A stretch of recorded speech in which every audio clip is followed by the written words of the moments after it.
Hello, welcome back. Binary, and this is Great Big History Podcast. And in this episode, we do an introduction.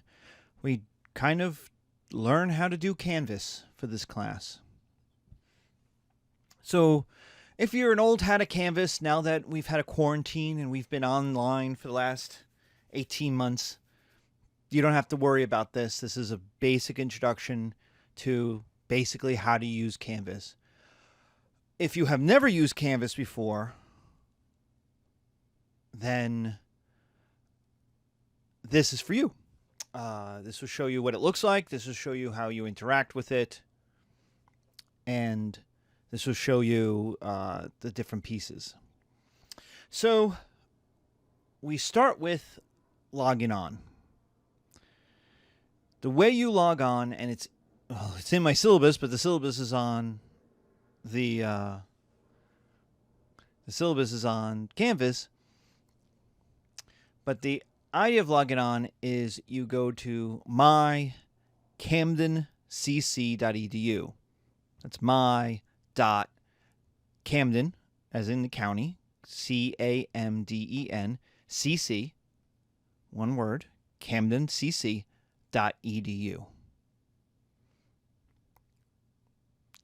And you log in from there. So then you select Canvas, and it will bring you to this page.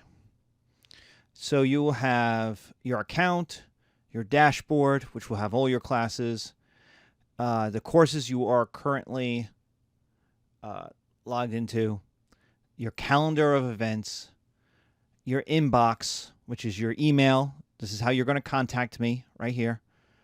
Your history, and help. If you need to contact Canvas itself, like you got logged out of your test and you don't know why, you could contact them through here. If you're having problems logging in, staying logged in, accessing your documents on your mobile, through help. So we're going to start with courses and our course. All right. So this is what you will see. You, on the desktop, again, you'll see your blue. You'll always have your blue sidebar. Then you'll have the different access points, modules, home, modules. They're the same. These are modules. Our assignments, our grades, and then Office 365. We have a account for Office 365 for all students. So if you want to type up an essay, if you want to use any work, you would use Office 365. And there's a couple different ways of logging in, but I figure leave it up for students. This way they can use it. So let's take a look at our modules. So this is what the course is going to look like. It's being filled out as we speak. I want to get the introduction up quickly, but I also needed something to show you so it's not just theoretical. We'll have our introduction. That will include this video. It'll include a first day video as well, and any other documents I want to put into the introduction. We have our documents. That's our textbook information. And so if you click on that, that will tell you what the textbook is and what it looks like, and two different links on how to get it. I highly recommend getting the physical textbook. It's actually cheaper and easier to use. The book publisher company, there's a whole thing right here about DRM, digital rights. They don't want you getting the digital book and then sharing it. And it's actually just cheaper just to get the physical book. Rent it is a little cheaper than buying it, but if you desperately need a digital-only book, go through the bookstore. They'll set you up on that. So Launchpad is not needed. I'm going to get 15 emails tomorrow. There's the physical book and there's Launchpad. Do I need both? No, just a book. And so we have our book. Okay. So that's that. Let's go back to, all right. So we have our office hours. You click on that, and it'll tell you what our office hours are. Office hours are at the moment, because of COVID, still virtual. In the fall, we'll see if they are virtual and physical. Here's our calendar. This is our due dates of all of our stuff. So basically, in a summer class, it's every 2 weeks. In a 15-week course, it's more spread out. It's something every couple weeks. Basically, every 2 weeks is something due. In whether it's physical, face-to-face, online, 15 weeks or 7 weeks or summer. Okay. So then we have our syllabus. So we click on this, print it out, read it. There's going to be a quiz on that. So we have, this class is designed as a 15-week course. Summer courses are about 5.5 to 6 weeks or so, which means they're triple speed, and 7-week courses are double speed. So if you're taking the summer class, you're doing a 15-week course in 1/3 the time. You're doing it triple fast. So it's a lot of work. And congratulations. That's really brave of you. People take summer classes and they go, oh, this is going to be easier. No, it's not. It's the same class. And the reason it's the same class is because that's what you're paying for.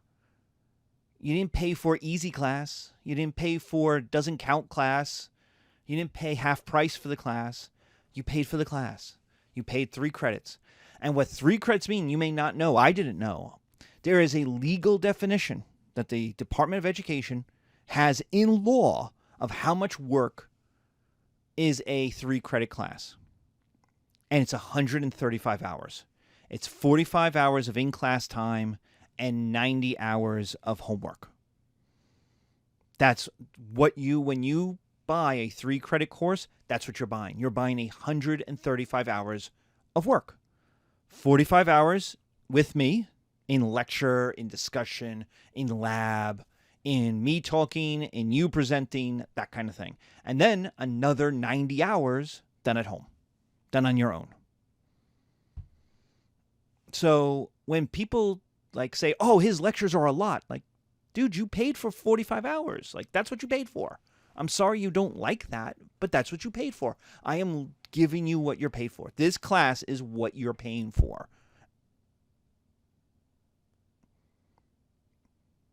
And if you're paying $500 for a thing, don't you want it to be the full thing? You wouldn't want to buy a Tesla with no tires, right? You know? Half the windows. You know? A Harley without the V-block. I mean, what do you want? You want a Harley with a putt-putt little engine? Putt-putt, like the Italian, scooters? Come on. You don't want that. That's not what you're paying for. You pay $15,000 for a Harley. You want a vroom Harley. Right? Not a putt-putt. And so you're buying a college class. I'm giving you a college class. So because it's a 15-week class, it's divided into 3 parts. So there's part 1, part 2, and part 3. They are self-contained parts. Part 1 goes from day 1 to test 1. The day after test 1 starts part 2, and the 2 don't mix. Part 1 is part 1, part 2 is part 2, part 3 is part 3. So part 2 goes from test 1 to test 2. The day after test 2, we start test 3, we start part 3, and that goes into the last day. That goes to our last test. Boom. And that material we're not a skills class like, say, math. It doesn't build. Now, you can use information from one to the other, especially if you're being analytical. If you're using analogies, if you're using references. Yeah, if you're understanding the material. But you will not go back. The tests will not go back to part 1 material. So if you have a terrible part 1, you shake it off, like Taylor Swift says, and you move on to part 2. And part 2 starts again. Part 2 is all new. It's like the first day of class. So in our parts, we're going to have pieces. And the first is our quizzes, our quiz study guides. So we have our quiz study guides. You click on this, and we're going to have, in part 1, we have our 3 quizzes because there's a quiz for the syllabus. But then there's our reading quizzes. Quizzes are based on textbook readings. You read the textbook, you answer the questions. When the day comes for taking the quiz, you log in, you answer the questions, you use your study guide. Bang, done. Moving on. Test study guides. The test study guide is based on the lectures. We'll talk about them in a second. They are not based on the textbook. If all you do is read the textbook and then try to take the test, you will fail miserably. Why? Because I'm not teaching the textbook. You are not paying for a textbook reader. You're paying for a professor. So I take knowledge from all over the place. I've been doing this for 20 years. I have everything from, on my Greeks, from Herodotus to Victor Davis Hanson to what was written in the Atlantic a couple weeks ago. My job is to take all the information I can find, distill it down to something that's useful for you to understand, and to give it to you. I am not a textbook reader. And let's be honest, if you take a class, especially in the humanities, or the social sciences, if you're not taking a skills class, these skills classes like math are different because they're teaching a skill step by step. So that's different. But if you're in a sociology class or psychology, and the person goes, all right, let's open up to page 35 and read chapter 2, get out of that class. Because you're paying for me to be a professional. You're paying for me to know more than the textbook. Take a look at chapter 2 of the textbook. It talks about Babylon, Assyria, the Egyptians, and Hebrews in one chapter. Those are 4 of the ancient civilizations. It covers 4,000 years of events in one chapter in about 20 pages. Do you think it goes into detail? Do you think it's giving you what you're paying for? No. That's not its job. Its job is to give you a foundation. These things exist. They're the basics. So the idea is when you walk into my class, you have read chapter 2 and you know the Egyptians exist and know a little bit about them. And so when I talk about the Egyptians, you have a floor. And you're like, okay, I'm with you. Now let's build. Let's build the building on top of that. Because I'm going to talk about not names and dates, and we're going to talk about that when I do my other introduction, but I'm going to talk about analysis, about people, about actions, about trauma, about legitimacy, about theory. And so the test is based on the class lectures. So let's talk about what the class lectures are. So class lectures. If you were to come to class, if we were to have a face-to-face class, we would do this in class. We would have a discussion. We would do these lectures. We're not. So I have created the class online. It is all video because there were also limitations because of COVID. We wanted students to be able to take the class at any time. We knew you were all busy. We knew a lot of you were working. We knew a lot of you might be working multiple classes. We knew you didn't have a good schedule or a predictable schedule. And so I did the best idea I could was to digitalize my class, my lectures. That means you're watching YouTube. I'm sorry. And I wish it was sexier. But it's a YouTube video. And it's a YouTube PowerPoint video. Why? Because it has to be accessible to everybody. Could I do Fast and the Furious quick cuts? Yeah, I could easily make that. Would you be able to follow my lecture doing that? Probably not.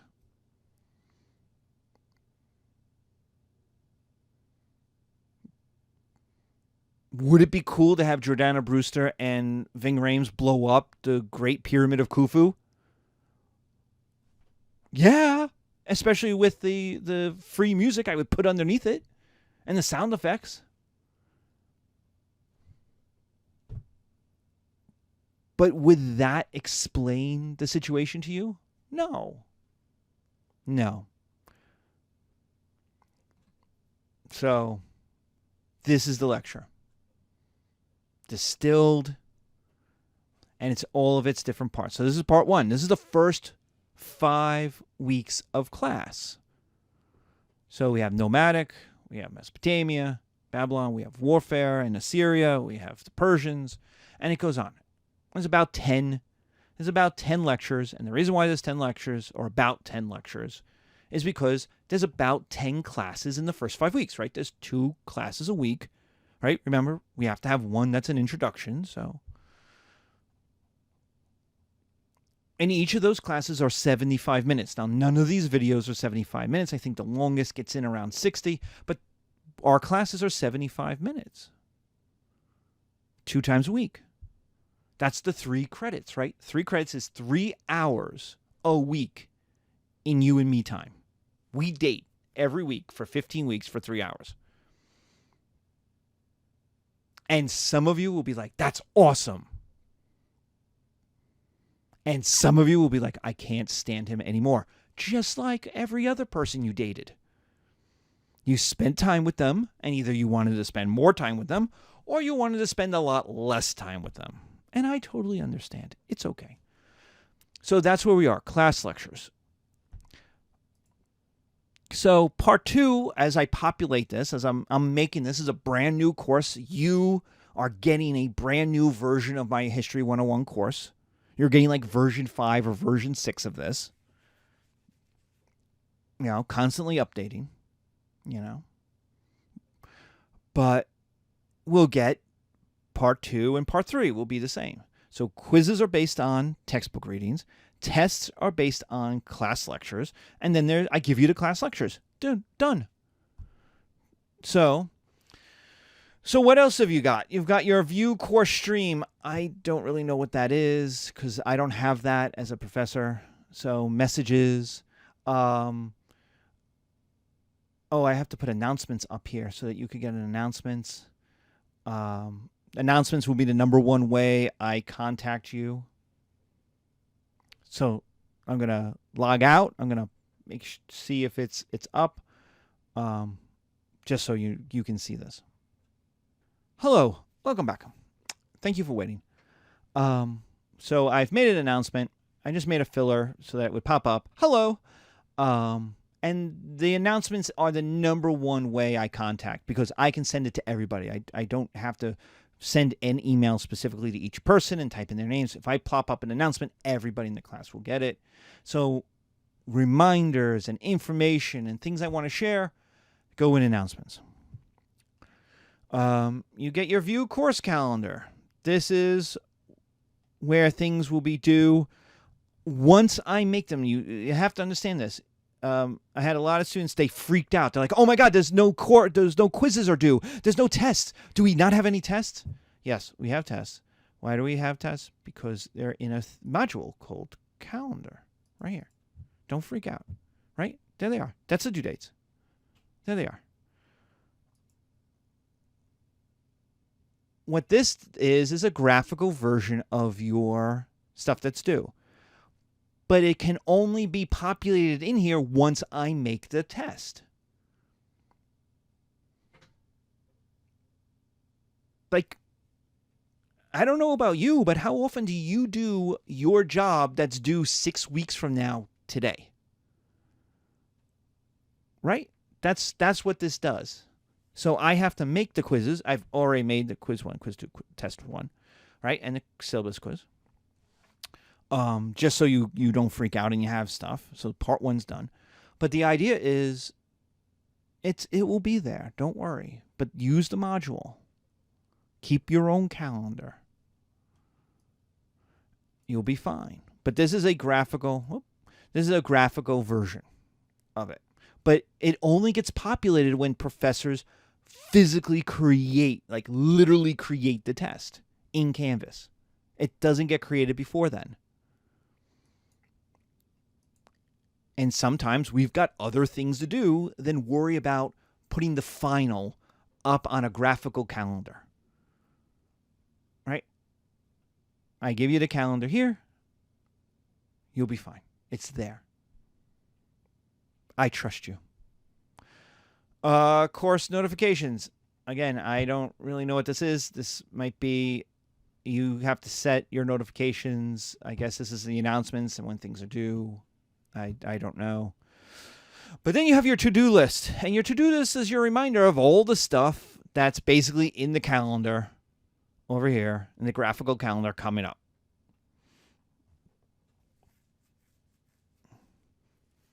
So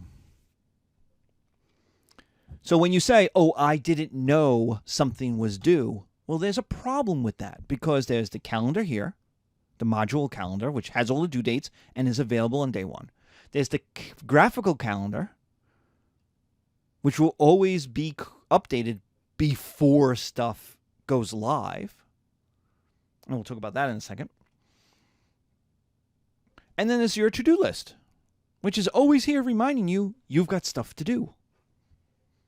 So there's that. All right, so let's look at assignments. So we've got our assignments. Okay, we got all of our shells. All right. All assignments go live the Thursday before the due date. All due dates, except for the final, because the final is on the last day, are Sundays by 11:59 p.m. 11:59.00 p.m. to be precise. You don't get the extra thousandths of a second. That's a Canvas thing. So it's not 23.59.59. And so when it's time to take the thing, it will come up in your to-do list. Here, to do.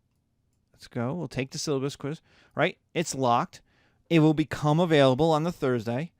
You click. Well, it'll become available. The syllabus quiz will become available on May 17th, but everything else becomes available on the Thursday before.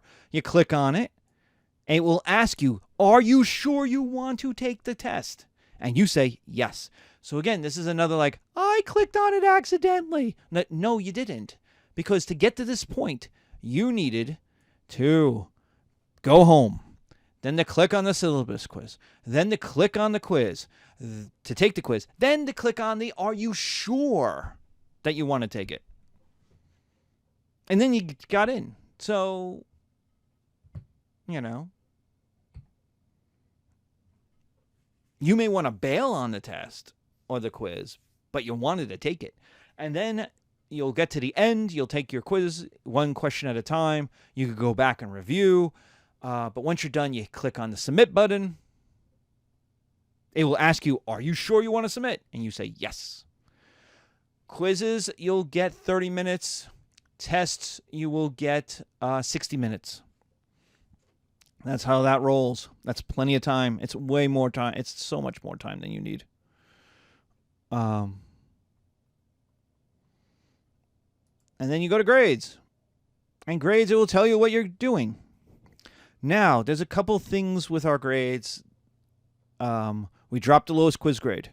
We also have minimum grades. So if you do worse than failing, there's a minimum grade of a 45, which means I keep my own grade book, and my grade book will be higher by about 3 to 4 points than the Canvas grade book. And the reason why is the Canvas grade book is too simple.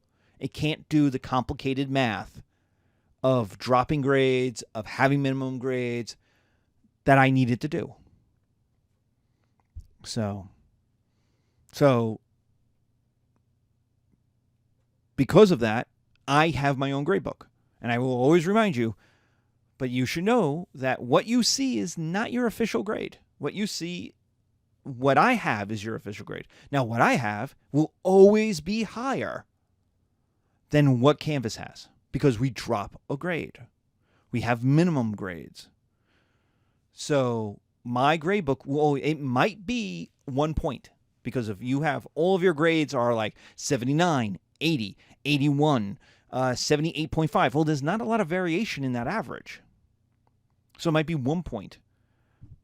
It might be 20 points if you've gotten a 90 on one test and failed, got a 12 on another. Like, that's huge variations. See math and calculus for how this all works. But otherwise, the thing you need to know is my gradebook is always higher by a few points than the Canvas gradebook. That's what you need to know. Okay? So that's more or less... if you want to contact me, access denied. But you go to inbox. This is the preferred way of contacting me. This is the best way because it pops up. You write to me. I have a record of it. I can easily reply to you. This, just click on inbox and tell me what you need to tell me. Because I can respond to you fairly quickly. If you send it to another email, I may not check it as often, right? This is a class. During the class, I check several times a day. You will get a response within a few hours at the most. Whereas the other emails, they're other emails. You know, they're not the official class. They work, but, you know, and it's good to do. It's better than nothing.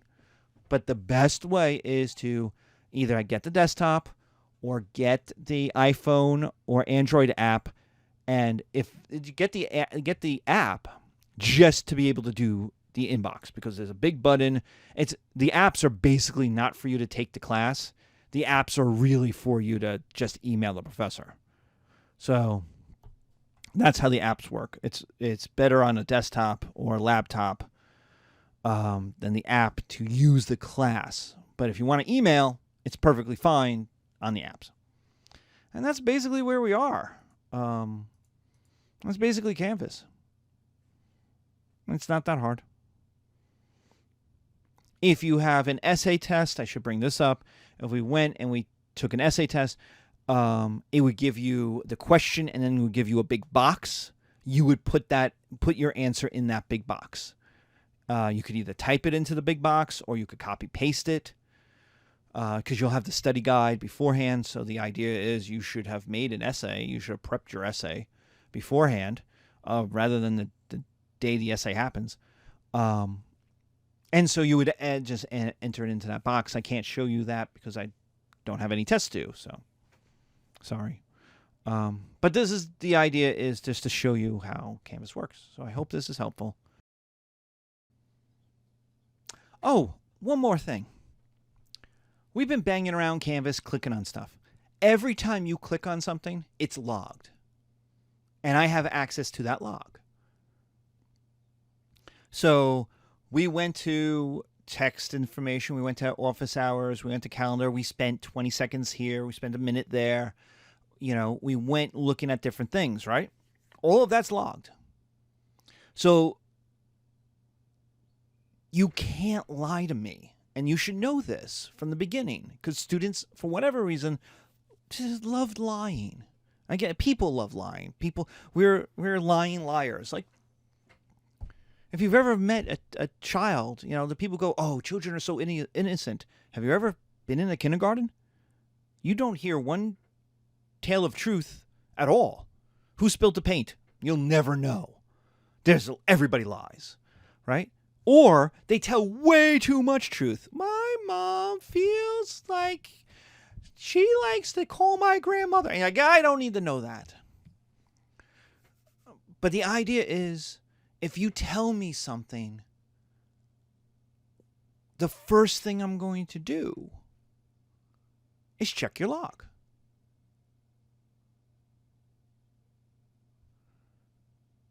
And I'm going to see if your behavior matches what you're telling me.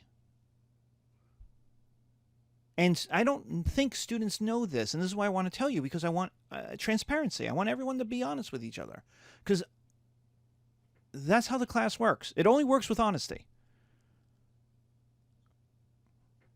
I'm here to give you information. It's up to you whether you want to use it or not. You know, you want a grade. My job is to make you work for that grade. That's what you're telling me to do. It's like when you learn to play the guitar and your music teacher goes, okay, now go home and practice for 20 hours. Well, that's the only way you're going to get better is practice. What we're doing is training your brain. So if you're going to lie to me, I can check. And I go, you haven't logged on for 2 months.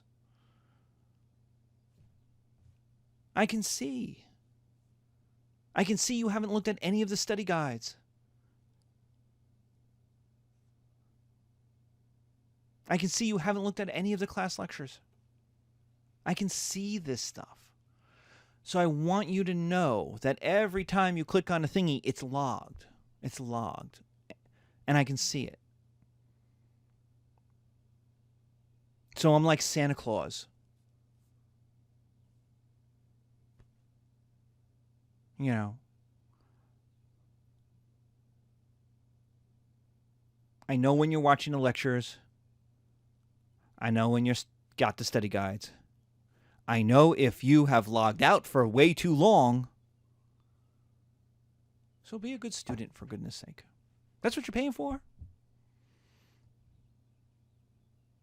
So this is our introduction to Canvas. We'll also have an introduction to me, which you have already gotten a little bit here. So be safe, take care, stay healthy, and I'll see you in the rest of the lectures.